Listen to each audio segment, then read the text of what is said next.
Je suis de retour pour la deuxième question. Alors, la deuxième question qui m'a été posée, c'est comment les voyants ou les médiums font pour parler aux défunts.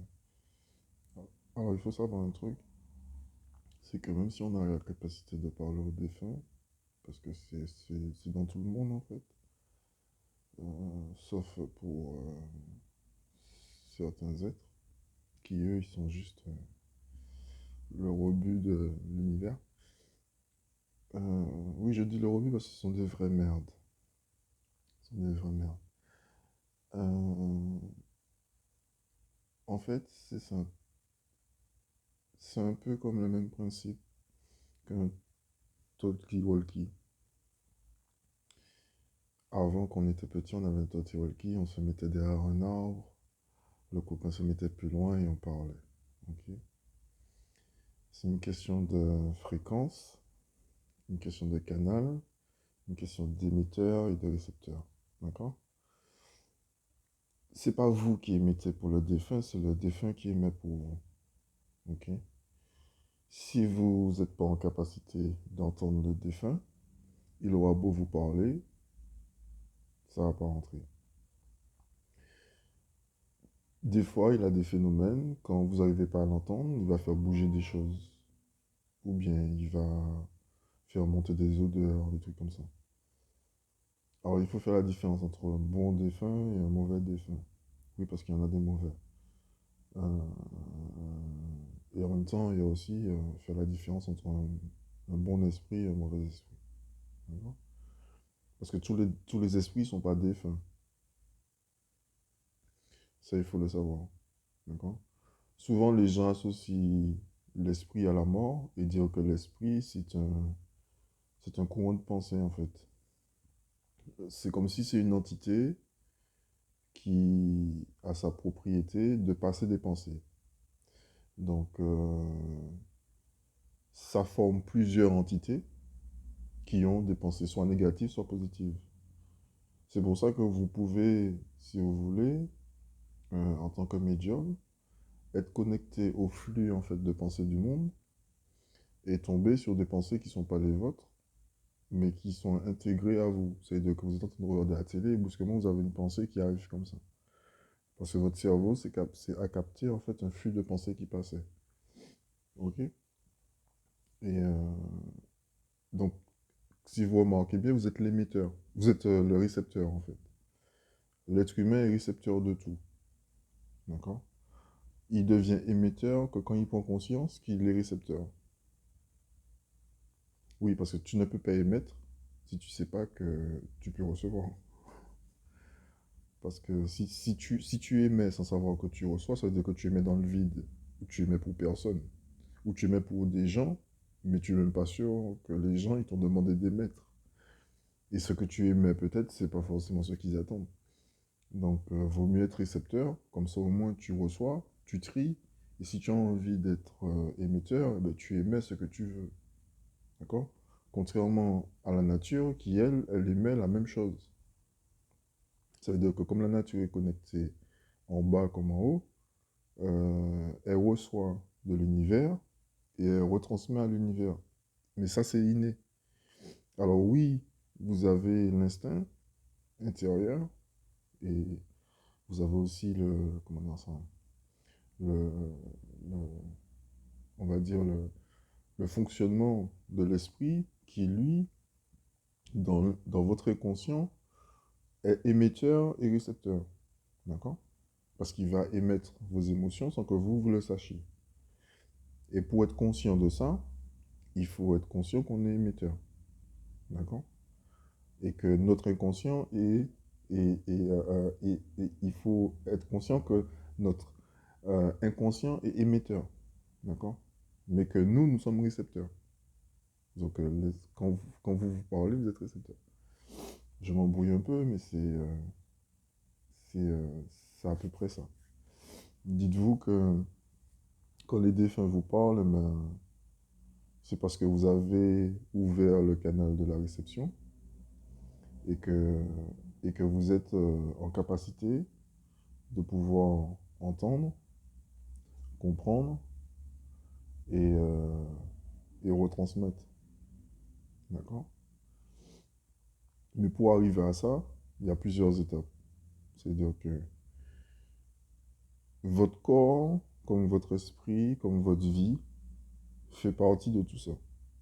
Ça veut dire que c'est pas tout le monde qui a choisi dans cette vie-là de parler aux défunts.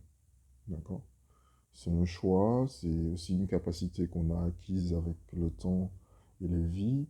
C'est aussi une sensibilité, c'est aussi, euh, comment dire ça, une croyance aussi. Et c'est quelque chose qui peut faire peur, comme qui peut dérouter, parce que on parle à des choses qui ne sont pas visibles. Donc forcément, au vu de la société, tu vas forcément paraître pour un fou. D'accord?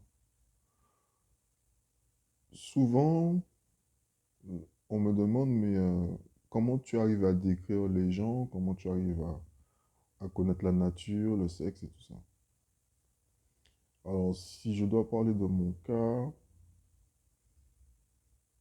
je sens une présence. Je peux vous dire la taille de la personne, je peux vous dire si c'est un enfant ou pas. Parce que quand l'âme est là, quand l'esprit est là, j'ai la forme qui se crée dans ma tête en fait.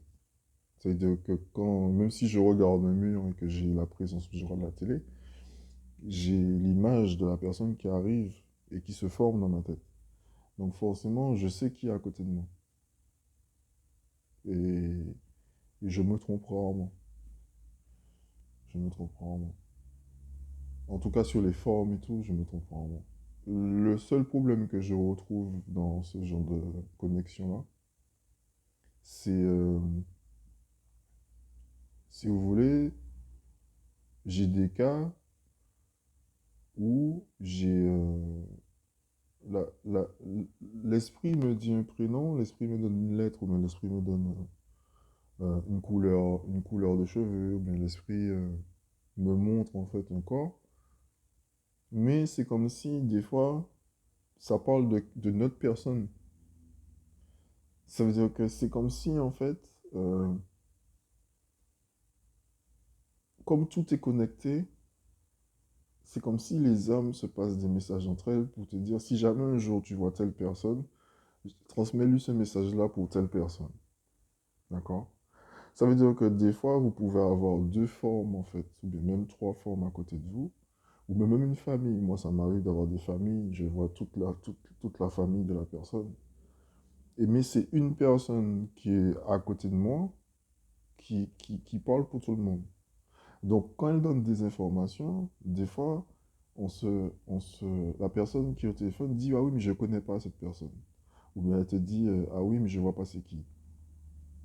Mais parce que incon- inconsciemment, si vous voulez, donc consciemment, le ciel sait, donc, les défunts savent, connaissent votre passé, ils connaissent votre présent, ils connaissent votre futur.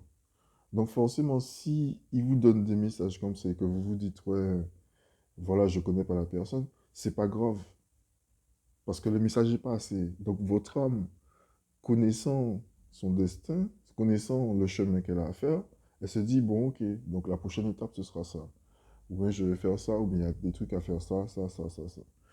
Et c'est pour ça que certains messages, même si vous avez l'impression que ça ne vous parle pas, il y a quand même une connotation parce que le message est arrivé. Quelqu'un qui vous dit, je sais pas moi, demain tu vas te péter les pieds, même si vous n'êtes pas pété les pieds demain, le fait qu'il soit venu vous dire ça était, c'était normal, quoi. C'est-à-dire que c'est pas, ne vous dites pas, ah oui, qu'est-ce qui lui prend, ou bien, pourquoi il est venu me dire ça, en plus tout ce qu'il me dit c'est faux. C'est pas grave que ça soit faux. L'essentiel, c'est qu'il y a un message qui est arrivé. Qu'il soit positif ou négatif, on s'en fout. C'est que l'univers, en fait, il veut juste vous faire comprendre, on t'entend, on t'écoute, même si ce que tu entends là ne te va pas, mais il y a des choses qui, inconsciemment, sont bons pour toi dedans. C'est tout. Donc vous prenez le message et puis voilà, vous vous prenez pas la tête. Mais les défunts, ils sont... C'est eux. qui font la connexion, en fait. Et avec l'aide des anges aussi, parce que les anges travaillent énormément sur nous pour qu'on puisse communiquer avec eux. Donc, si vous voulez, le travail se fait d'abord avec l'aide des anges, parce que c'est eux qui ont le pouvoir d'ouvrir le canal pour nous. Et après, en fait, une fois qu'on a ouvert le canal, les anges, eux, les défunts, eux, ils peuvent communiquer avec nous. D'accord? Donc, tant que vous n'avez pas fait le travail avec vos anges et avec vous-même par rapport à la connexion du ciel, vous aurez du mal à parler avec les défunts. C'est tout. Et si vous avez tendance à avoir des sensations où on vous touche, ou des fois la lumière elle clignote, des trucs comme ça, c'est pas forcément un mauvais esprit. C'est c'est- c'est- c'est une âme qui a besoin de parler, c'est une âme qui a... la plupart des poltergeists qu'on a, ce ne sont pas des mauvais esprits, ce sont des âmes qui sont tristes ou des âmes errantes. Donc forcément, elles ont une certaine teneur en négativité assez prononcée. Après, vous avez des cas, forcément, où voilà, ce sont des démons. Mais la plupart des cas, ce sont des âmes qui cherchent à communiquer parce qu'elles en ont marre de rester où elles sont, ou parce qu'elles ont, si vous voulez, une affection avec le lieu où vous êtes, et elles considèrent que la façon que vous avez de gérer le lieu ne leur plaît pas. Il y a ce cas-là aussi. Oui, les âmes adorent la matière, c'est pour ça qu'elles reviennent. Bref, voilà pour les défunts. Donc, si vous voulez parler avec vos défunts, il suffit juste de prier, de demander des signes et vous aurez des signes. C'est tout. Bonne journée.